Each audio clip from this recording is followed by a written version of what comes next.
Oh, politics. Let's begin with politics. But of course, also praying for the son of Captain Mike Mukula, who was admitted and in critical condition. We pray that he improves. It's alleged that he was poisoned.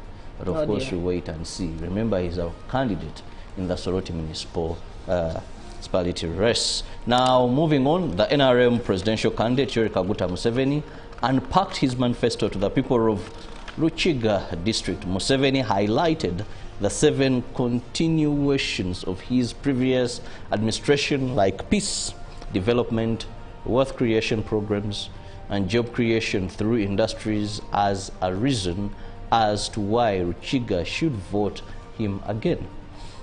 Then our presidential candidate Yoweri Museveni started campaigning in Ruchiga district before proceeding to Kabale district of Kigezi sub-region. The community, supporters, and senior party leaders were at Ramuchuchu playground. President Museveni highlighted 7 contributions of NRM government to the people of Uganda, for which Kabale district has been transformed.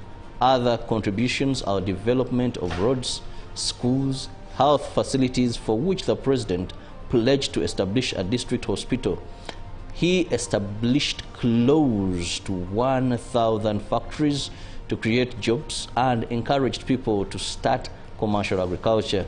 Senior NRM leaders commended President Museveni's contribution to Ruchiga district and appealed for tarmacking of roads connecting to Rwanda for business. Former Prime Minister Ruhakana Rugunda said President Museveni has improved Uganda's health indicators in life expectancy and reductions in infant mortality. The president will campaign in Kanungu and Rukunjiri district today.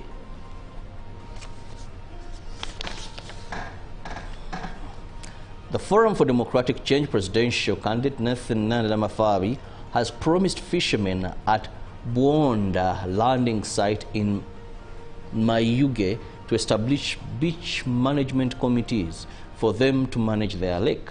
While holding a campaign rally at Buhonda Town Council, residents complained about the army chasing them from Lake Victoria, yet it is their main source of income. The Alliance for National Transformation presidential candidate General Mugisha Muntu pledged to prioritize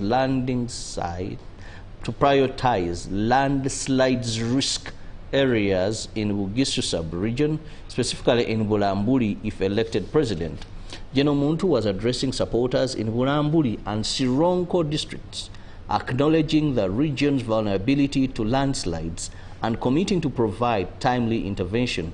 The NUP aspiring candidate in Mukono district gave out their starting points after their win in the upcoming elections, while welcoming the party president Robert Kyagulanyi Ssentamu. NUP members in Mukono were unhappy with police acts. The NUP presidential candidate Robert Kyagulanyi Ssentamu was in Mukono district to canvass support for those holding the party flag in various positions. Uganda Police Force has launched the public to work closely with security teams and report incidents, prompting them to take action immediately.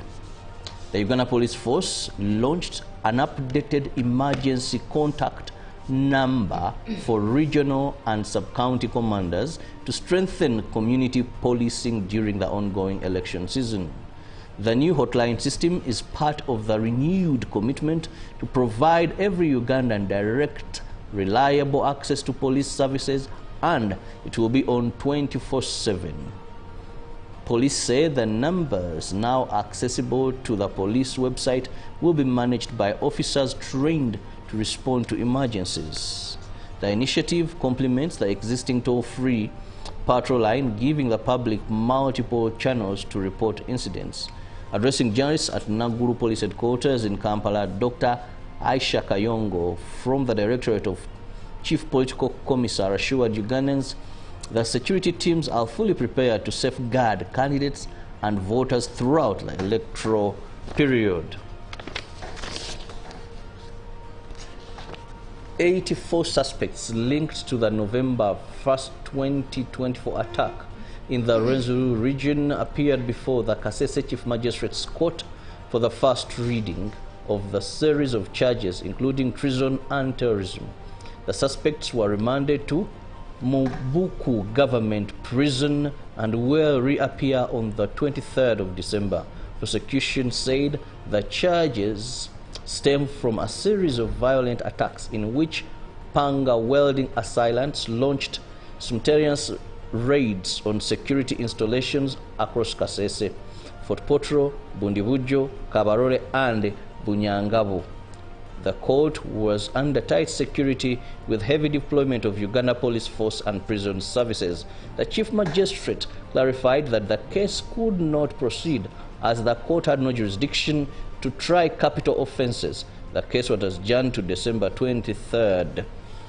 This year, the 84 suspects were lined up in pairs, handcuffed and escorted to the waiting prison room. Now that brings us to the end of our local stories, and Joan, please take us through what is on the international scene. And of course, coming in from the global broadcast, U.S. President Donald Trump on Tuesday backed away from a Thursday deadline for Ukraine to agree to a U.S.-backed peace plan, saying the deadline for me is when it's over. Trump, speaking to reporters on board Air Force One as he flew to Florida for the Thanksgiving holiday, said U.S. negotiators were making progress in discussions with Russia and Ukraine, and Moscow had agreed to some concessions, but he did not detail them. A U.S.-based framework for ending the war, first reported last week, prompted fresh concerns that the Trump administration might be willing to push Ukraine to sign a peace deal heavily tilted toward Moscow. Trump said his envoy Steve Witkoff would be traveling to Moscow soon to meet with Russian President Vladimir Putin, and that his son-in-law Jared Kushner, who helped negotiate the Gaza deal that brought about an easy ceasefire in the Israel-Hamas war, was also involved. Trump in recent days had said the Thanksgiving holiday on Thursday as the day when he wanted to see Ukraine agree to a deal to bring about an end to Russia's war in Ukraine. And moving on, Z gave me this Huawei phone and it's uninterceptable. President of Venezuela, Nicolas Maduro, praised relations with China and personally thanked President Xi Jinping for solidarity and support and his Huawei phone amid tensions with the U.S. while speaking on Monday in Caracas. China-Venezuela relationship passes the test fully, and this moment has served to deepen and strengthen it on all fronts of work today. So in the later, President Xi Jinping confirms paragraph by paragraph, written in his own hand, his solidarity and support for all Venezuela, said Maduro.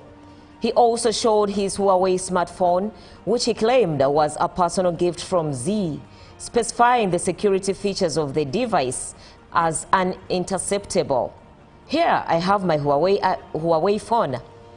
This Huawei was given to me by President Xi Jinping. Look. It is already more than 2 years old, and it works well, perfect.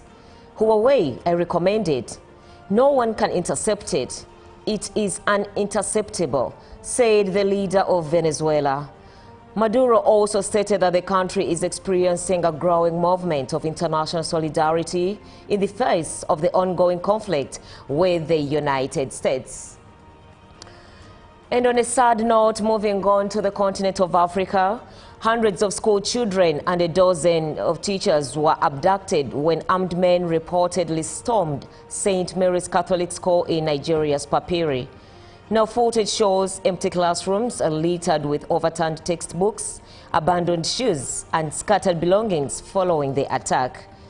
Parents say the assault has devastated a community that already struggles with insecurity, adding that, according to local reports, the attack unfolded early Friday in the remote Papiri community, becoming one of the worst cases of abductions since the 2014 Chibok town abduction.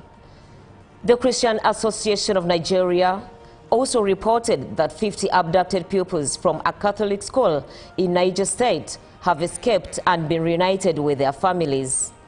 The incident came just days after gunmen abducted 25 schoolgirls from a secondary school in nearby Kebbi State. No group of now has claimed responsibility for either attack at the time of this news. Now, that was it from our international scene. A sad story there, indeed. Nigeria is facing a lot of Christian persecutions and abductions at that, year in, year out. Yes. You can't imagine living under such circumstances of fear that any time someone will whisk you away and end your life or your future. It's very unfortunate. Yeah. And more so in this day and age, there's certain things that we should have overcome. Like religious jihads and, you know, that's why sometimes there are many reasons I'm proud to be a Ugandan, but that is one of it. That here, you worship your own things, I worship my own things. You know, at the end of the day, I'm sorry to say, but who has proper evidence that this is the right religion? I leave that to that. Well, on that note, let's have a look at what we have on the scene of the press, that is the dailies. We start off with the New Vision and the headline there: nominated MPs, EC outs list of over 2,000 candidates. 888 more jobs up for grabs as well. And in the picture there, we do have candidate Museveni receiving blessings on Kabale campaign trail. Still with the New Vision, Matters Court summons ex-PS Sally in 3.8 billion shilling cash case. And we do have the Matters leadership. IGG urges youth to lead anti-corruption fight. And in business, MMI still invests 270 billion shillings in Uganda. And of course, you get yourself a free copy, free pullout of the Toto Christmas magazine. And Matters fraud, 823 youth lose 1.2 billion in job scam. All Matters unemployment. In their arson, Bamunanika County MP candidate's house torched. And campaigns candidates crisscross countryside for votes. Now let's move on to Kenya with the Daily Nation. And the headline there: IEBC faces big test in mini polls. Elections opposition politicians have already gone to court to demand more electoral reforms. And report 6 in 10 school children struggle with reading and maths. 6 in 10, that's a lot. Struggle with reading and maths. That's a lot. What are they doing that is... What are the schools doing that? It should be bigger than that. Let me tell you, if you've traveled and Christmas is around the corner, people are going in the village. Just test those little chaps you see there. Yes. Maths and reading? Yes, and you'll find out that they can't read. Yeah, leave alone these city schools, but just go here outside. in Uganda, and go this something we are even small. talking Kenya. You can imagine. So you can imagine what it's like for the whole of East Africa. Anyways, Raila's sister dies in city, plunging the family into mourning again. Sad for the family, Raila's family, indeed, that loss after loss, month after month.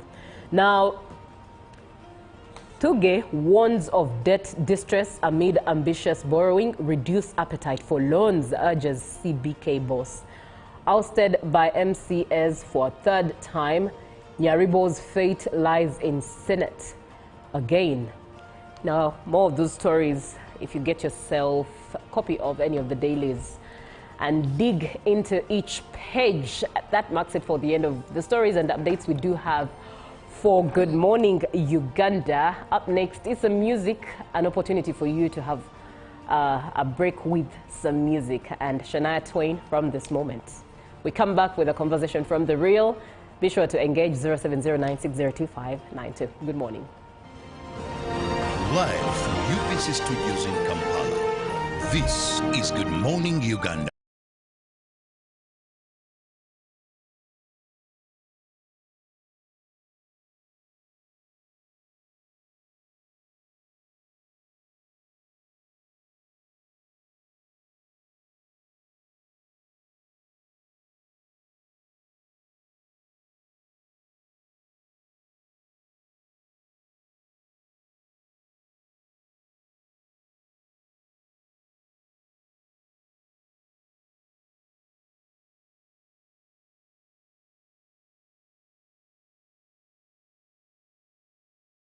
Live from UBC Studios in Kampala, this is Good Morning Uganda. From this moment, I have been missed. I live only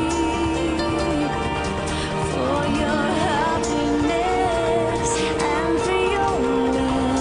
I'd give my last breath from this moment on. I give my hand to you with all my heart. I can't wait to live my life with you. I can't wait to start. Good morning, Uganda. Thank you so much for joining and watching UBC TV. We come to you live from Now Avenue. It's a Wednesday. That means midweek and hope for the weekend. Especially if your Monday and Tuesdays have been heavy. At least you start to see a ray of light for resting when it comes to a Wednesday. Now, Wednesdays usually are days that are considered to celebrate women with Women's Crush Wednesday. I will definitely find out from my colleagues who their WCW are, but thank you so much for watching the show and choosing UBC this morning. Now, some of the updates that are coming through, of course, as the night breaks in today, Ukraine says understanding has been reached with US on peace plan as Trump envoy plan to meet Putin. Ukraine has said a common understanding has been reached with the US on a peace deal aimed at ending the war in Russia. The proposal is based on a 28-point plan presented to Kyiv by the US last week, which American and Ukrainian officials worked on during the weekend talks in Geneva. Now, in a post on social media, US President Donald Trump said that the original plan has been fine-tuned with additional input from both sides. Now, some of the updates coming through on the local scene. The UPDF has intercepted Congolese militias known as Bangiti on Lake Albert, neutralizing 3 intruders and arresting 2 in Serere and Nguse in Kagadi district. A total of 5 guns, 1 grenade, 130 rounds of ammunition, and 6 mobile phones were recovered. According to residents, these intruders have long been causing insecurity and disrupting daily activities in the area. Indeed, why not say thank you and a round of applause to UPDF for making sure that security is held tight for Uganda and that we stay safe in our nation for God and my country. Good morning. My name is Julie F. Nantaba. I am with Robert Chirabo Nyonyitono and Joan Murunji. Good morning, Joan. Good morning, Julie. How are you? Very well, thank you. How was your night? It was awesome. How was yours? yours? It was awesome. It was.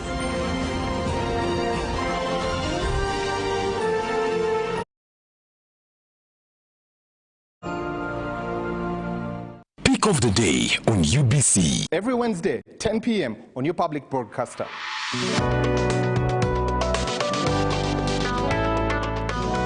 Was brought to you by I'll call you every day, yeah yo, baby dondolo. You can now get all the Chibuzi out with MTN voice bundles. Call all networks, Kubei Dondolo. Buy a 25-minute voice bundle for only 1,000 or buy any daily voice bundle of your choice. Dial *100 *21 hash and select daily or use the My MTN app.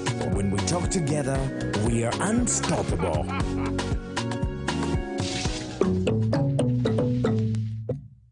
Exercise can't be sustained. Eating can't be stopped. It's even harder to lose weight. Come and give it a try. Ginshikang L-carnitine chromium capsules. Plant extract, scientific ratio. Take 3 capsules each time. The active ingredient accelerates fat burning.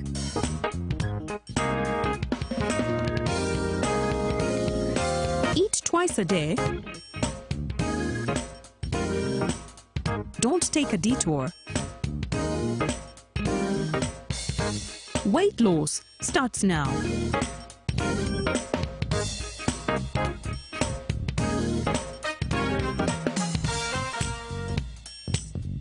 Ginshikang L-carnitine with chromium capsules helps you stay in shape.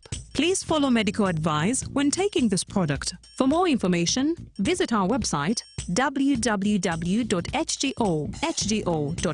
or call 0800 335555. My question is, what is the difference between rental tax and income tax? How comes I'm paying both taxes on my own premises? If you want to have a tin, but you are not making any income from your business, you should take on the obligation to continue filing your nil return. Commissioner General, to invest in taxation, when people understand taxes and they know the importance of taxes and they know the fair assessment of these taxes they're supposed to pay, I think everybody will embrace taxation. As banning groupage cargo, clearance protects small traders who cannot afford to import full container loads individually and rely on consolidation to remain competitive. Cargo to come in groupage is consolidation, it's legitimate, and we can't ban it. What we have banned, or what we have stopped, is the use of container leaders. Now, Fiona, the good news I have for you is that among the new tax proposals, now you can get direct answers. Send your tax-related questions via WhatsApp or SMS to 0790-141-887, and the Commissioner General of URA, John Musinguzi, will personally address them. Tune in to UBC News Tonight every Monday and Wednesday for expert insights and clear explanations. Booza Commissioner. Live from UBC Studios in Kampala, this is Good Morning Uganda.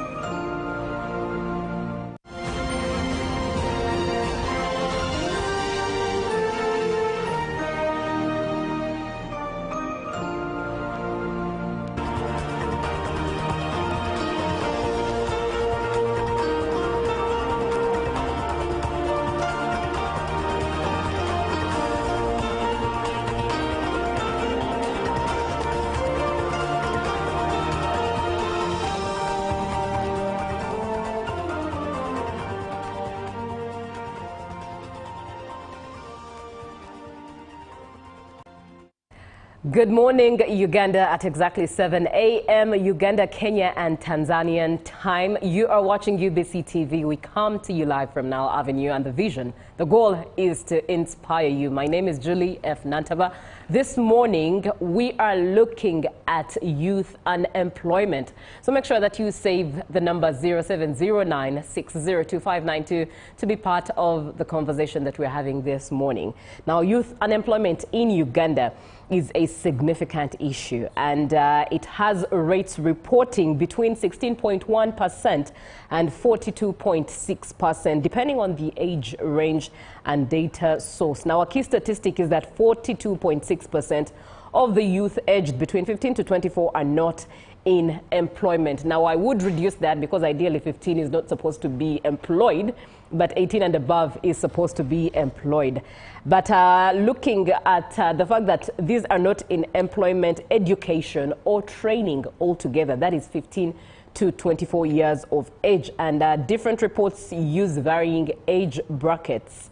For example, 18 to 30 versus 15 to 24, leading to different figures, but all indicate a high level of joblessness and a lack of productivity for Uganda. Be reminded that Uganda is 75% youth populated. In other words, the whole population of Uganda is altogether 75% youth, and then the rest senior citizens or older than the age of youth, according to Uganda. Now, let's look at solutions really impacting the future by skilling the children. And in studio with me to have this conversation is Asimwe Mugumya, who's the programs officer at Youth for Tax Justice Network. Good morning, Asimwe.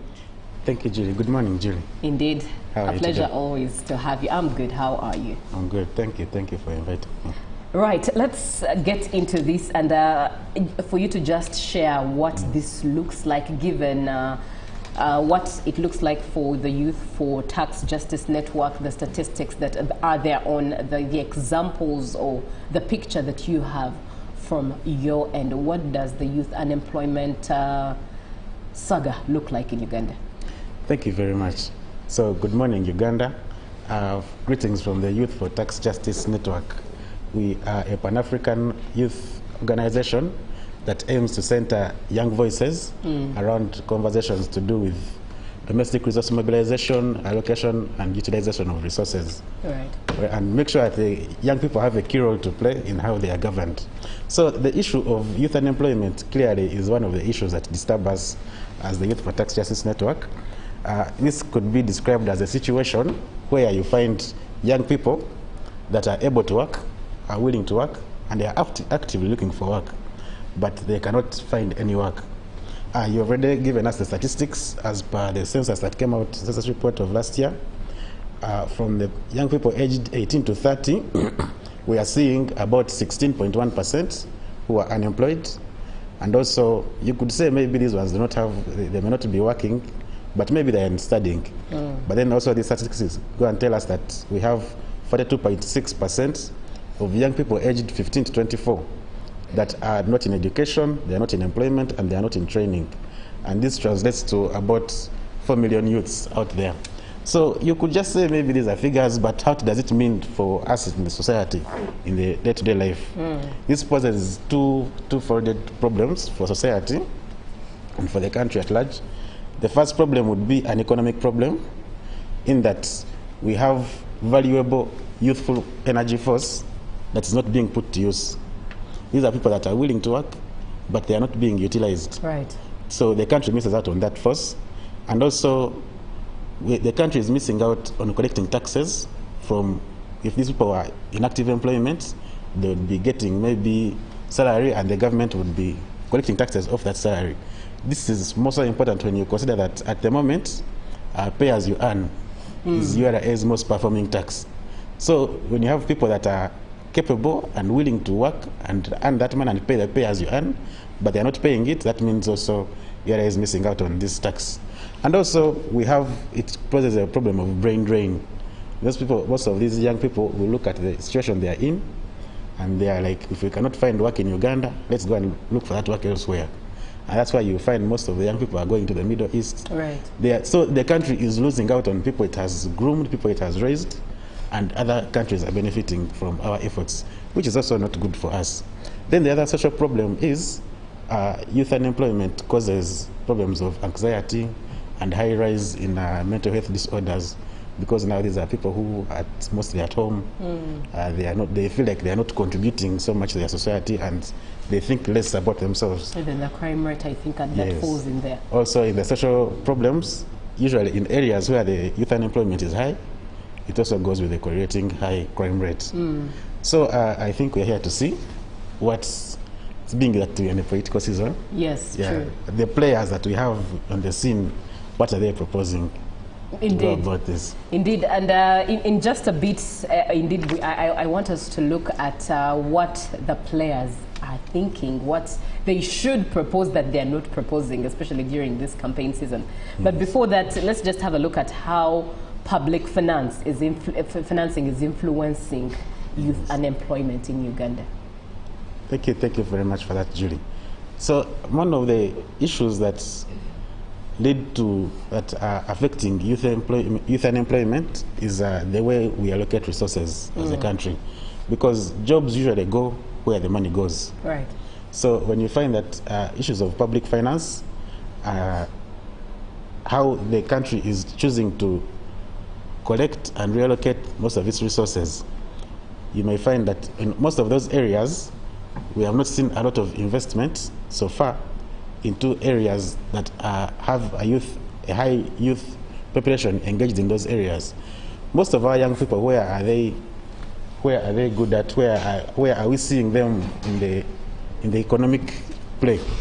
We find that most of our young people are engaged in activities like sports, and recently Uganda was doing very well in the World Cup qualifiers. Right. And when you feel that these activities are not being funded, they're not being promoted, that means that the people that are engaged in those activities are also not getting the proper share. And also it does not encourage more to put their energy in such activities. We also have young people in the creatives industry. We have young people who are, in acting, doing poetry.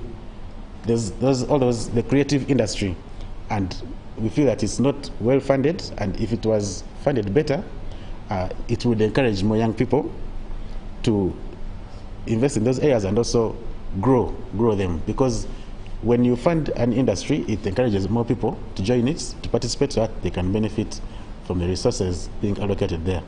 So when you look at these resources, like also we have young people in education, those who are in students, and also those who are teaching, and also most of the brain drain that we see is people who go out to look for further education, right, and then they stay there. Right. So if we could also invest so much there, I think there could be a tangible effect coming out to us as a population. Thank you. Now, in case you're just joining us, we're looking at the issue of youth unemployment in Uganda. And Mr. Asimwe Mugumya, he is the Programs Officer, Youth for Tax Justice Network. But he's just helping us see the clearer picture of this issue. But also, at the same time, we're looking at impacting the future by skilling the children. And of course, it's a political season, so you best believe that given that Uganda is 75% youth populated, there are things we want to hear as youths, what solutions there are from those who are vying for seats of service in Uganda at all levels of governance. If you want to be part of the conversation, 0709602592. Now let's look at some of the proposed solutions that those who are vying for different spaces of service should indeed table to us as we plan to cast our ballots for them. Thank you, Julie. So we have taken some time to look through the different manifestos of those who are seeking public office to see how, we have, the good thing is now we have a good number to choose from, right, to see how each one of them is looking at the problem. It's not in denial. There's no one that denies that this problem doesn't exist. The problem exists and it is facing us. True. Yes, but now how do we tackle this problem? So when you look at, for example, what the FDC in their manifesto are suggesting, for them they acknowledge the existence of a youthful, energetic, but unemployed population, and they are promising that once you put them in power, they will deliver funds to about 2,000 women and youth for aquaculture. They are trying to encourage young people to invest more in fish farming. And they are promising a national youth grant scheme. And they are saying that every youth that will graduate will get 1 million shillings. We don't know how feasible that is. They are promising at least 10% of government contracts to youth-owned enterprises. And I think this would address a problem where if you give government contracts to this young population, you give them a chance to actually show what they can do and prove themselves. Then they are also promising to establish a youth value-based politics. They claim that the politics situation that we have right now does not encourage young people to participate fairly. And they are promising youth innovation and incubation hubs in all regions of the country. This is, of course, in case they are the successful party yes, to take office. Right. So they are not the only ones in the game. We have also looked at what the NRM is proposing. NRM is proposing to invest in creative arts industry. We had talked about this earlier. Yes, true. To invest in sports, to invest in talent development, and they are saying that this will create wealth and also job opportunities for the youth employment. The NRM is also proposing and promising to invest in mechanization and commercialization of agriculture. They are seeing this as a problem whereby agriculture is what would be the backbone of this country, but we have seen a trend of late where young people are running away from it. Most young people are running away from villages to come to town and do border business. Yes, they are investing in risky areas. They are doing border. They are the ones doing betting. I'm not saying that all of that is bad, but we are not actively engaged where the money would come out of. So they are saying, the NRM is saying that once they mechanize and commercialize agriculture, it will entice the youthful population to go back to the villages and invest in agriculture, and that will grow both the youth themselves that are participating in it, and also that will grow the nation. Right. The NRM is further proposing to intensify value addition on agricultural materials. This has been a very big cry of late, where Uganda as a country has been exporting raw materials, and we don't benefit much when you don't add value to what you're exporting. So they are saying that if we add value to agricultural materials, it will also pull the youth population into those areas. So the NRM is also proposing different initiatives. I think that also they have been, since it is the party in power at the moment, they have also been playing in this. Some of these initiatives are like the Youth Livelihood Program, the Youth Venture Capital Fund. They are saying that if we will give them the chance, they will also invest in these programs. And also the NRM is promising to invest in science, technology, and innovation to unlock productivity.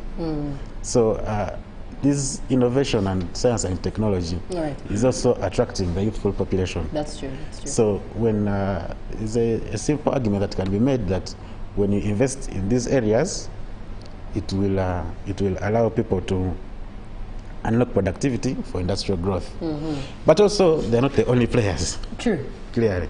So we are also looking at the National Unity Platform, NUP, which has also been which has been so much in the news lately. For them, they're acknowledging the existence of a vibrant youth population and the need for leadership that listens and serves people. So they are saying that they promise to invest in education, health, skills, and jobs. Once you give them the opportunity to be players in the next government, they are promising to build a prosperous Uganda by investing in its people and all the people, including the young people. Right.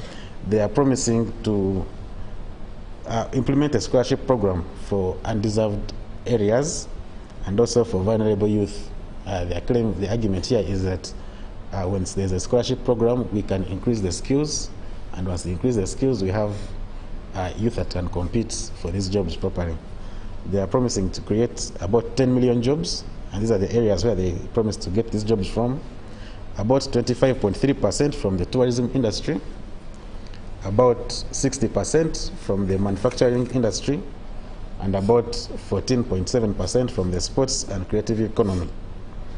So they are saying that if they create all these jobs, it will help to reduce on the problem that we are facing now of youth unemployment. And they are saying that the service industry, as we have it right now, is not consuming all the youth.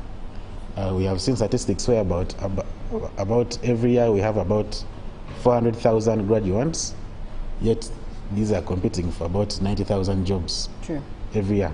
So the service industry alone is not going to be able to look after all the young people. So that's why there's need to invest in all these other industries so that we can take up the population. NUP is also promising to launch a youth employment zones in all regions, and that this will offer apprenticeships, this will offer enterprise and also capital support. Then we have also looked at the Alliance for National Transformation, ANT. These ones are also promising to invest in the people once they're given chance. They're also promising to invest in job creation and also to provide avenues for youth to be able to compete fairly with other population areas. When you look at all this, it's just promises as it is now. Exactly. Yes. And one would wonder from all that is being stated in all the different manifestos. Yes. One would wonder what exactly aren't they saying? What are those points and gaps that are being missed that one who's attending these rallies, who's following them on social media, who's reading the manifestos, should focus on as they make an informed decision as a youth? Thank you very much for that. So as a youth, we need to also look out for ourselves, our own interests, as opposed to having someone else think for you. So we have come up with the National Youth Manifesto. This has been under the leadership of the National Youth Council, and this lays out what we think as young people should be, where to look, areas that we can look at for there to be growth. So this National Youth Manifesto is calling out for the inclusion of young people in processes of decision making. Because now when you say we are going to give you 10 million jobs, that means you're just going to give. But if what you give is not what situates them, because now we are seeing a situation here where young people are leaving villages to come and look for a better life in town areas. And this has caused population density in town areas, and also a lot of competition for resources. And if the argument was that if these young people are involved even in the societies where they are moving out of, if they're involved in the decisions in the making of these decisions, and also in the planning areas, maybe it is better that they would make the plans that suit them, and there would be no need for them to leave those areas.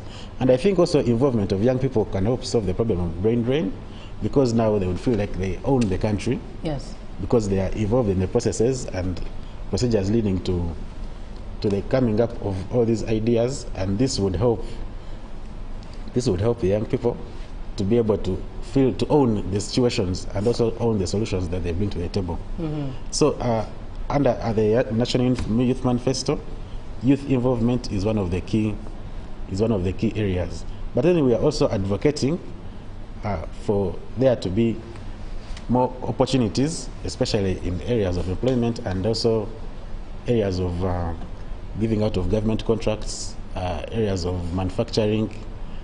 Now, like also for small and medium enterprises, most of these enterprises are being started by young people, but they do not compete favorably with the big enterprises that have been around for some time. So the National Youth Manifesto is calling out for more opportunities for the small, medium enterprises, what we call SMEs. And the argument is that these enterprises employ most of the young people that have failed to get proper employment in the workforce.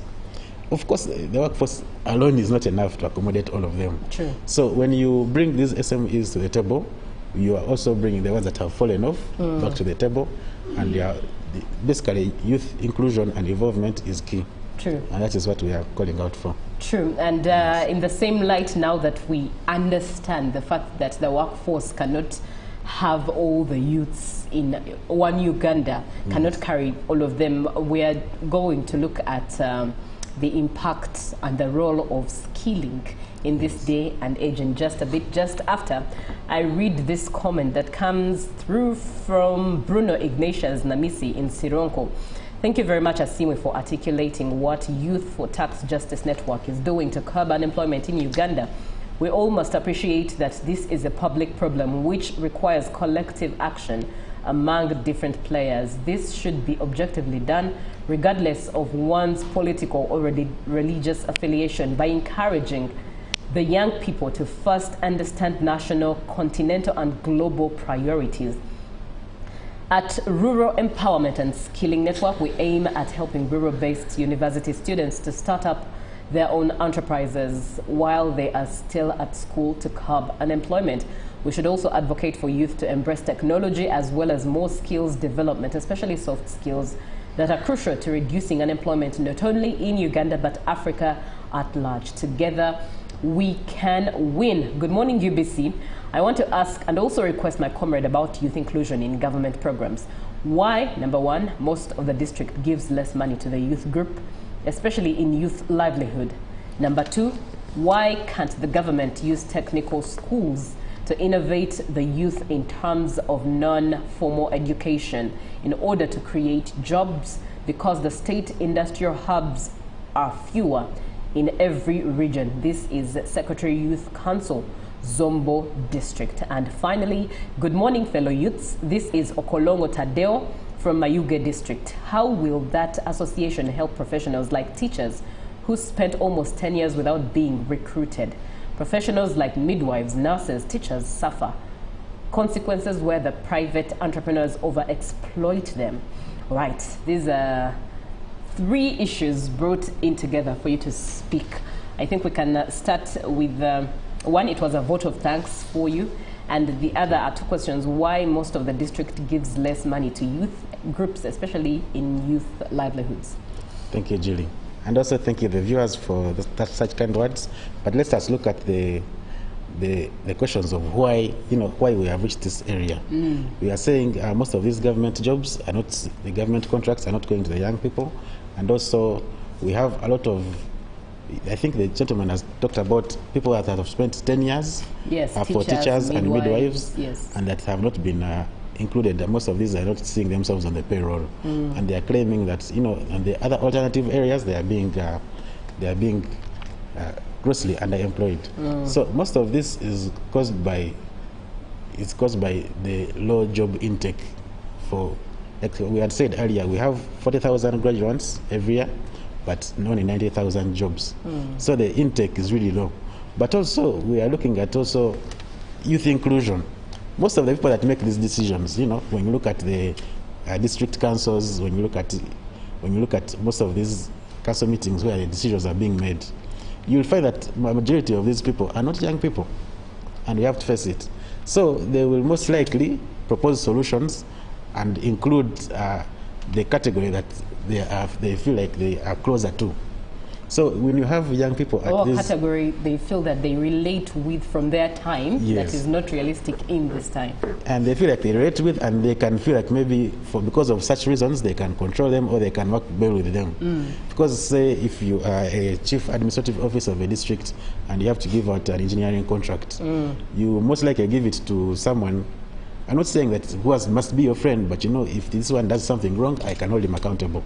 So when we have young people in these areas, in these district meetings, when we have young people play key roles here, that means that chances are high that we'll have most of these government contracts and key opportunities coming to the young people also. And this also goes to back what we were saying some time ago of how we can have young people included in such areas. We are now seeing young people are only looking at the top positions. They want to come for president, they want to come for MP, but also in the district organization at the ground level, we also need young people involved.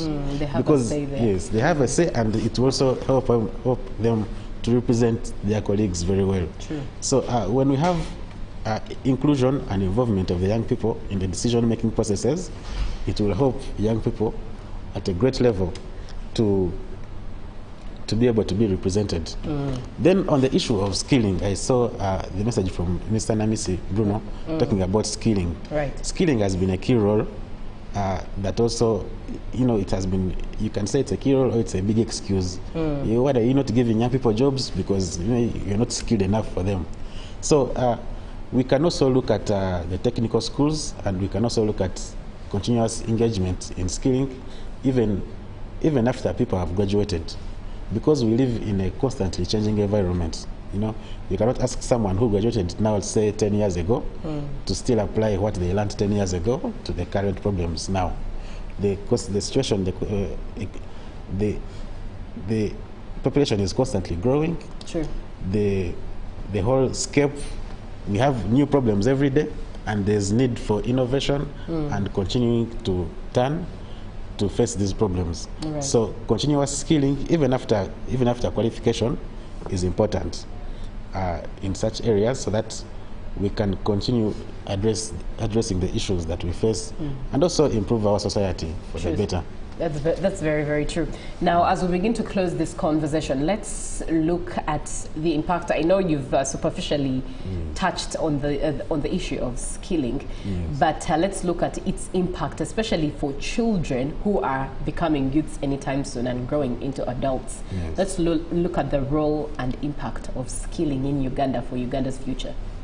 Thank you very much. Skilling has played a very big role in first of all, job creation, and also creating jobs that meet the needs of the everyday Ugandan.